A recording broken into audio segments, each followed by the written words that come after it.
এই সাসপেনশনটা আপনার Honda Hornet অথবা এক্সবুলেট বাইকের হতে পারে। তো এটা পাঠিয়েছে ময়মনসিংহ থেকে বিপু ভাই। এই যে সুন্দরবনে এটা আসছিল, আর এটার স্প্রিং এর ওখানে খুলে রাখা আছে। তো সাসপেনশনটা সমস্যা ছিল অয়েল লিকেজের।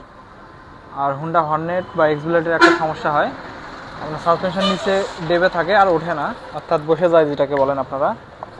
তো বিভিন্ন সমস্যার কারণে সাসপেনশনগুলো আসে আমাদের কাছে। যাই হোক, এটা কিন্তু আমরা ওকে করেছি, এখন এটা সেটিং করব। আর আমরা কিন্তু সকল ধরনের সাসপেনশন রিপেয়ারিং করি 6 মাসের গ্যারান্টি সহকারে।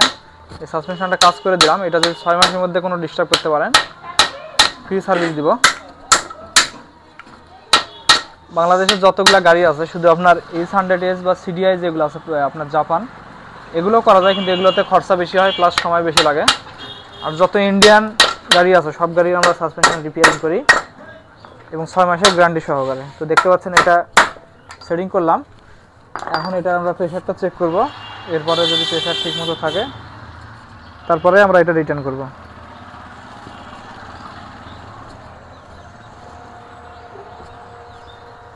তো দেখতে পাচ্ছেন এটা প্রেশার কিন্তু ঠিক আছে। এখন এটা রিপিট করব, স্প্রিং ওঠাবো, ওঠানোর পরে ওনার কাছে এটা রিটার্ন করে দেব।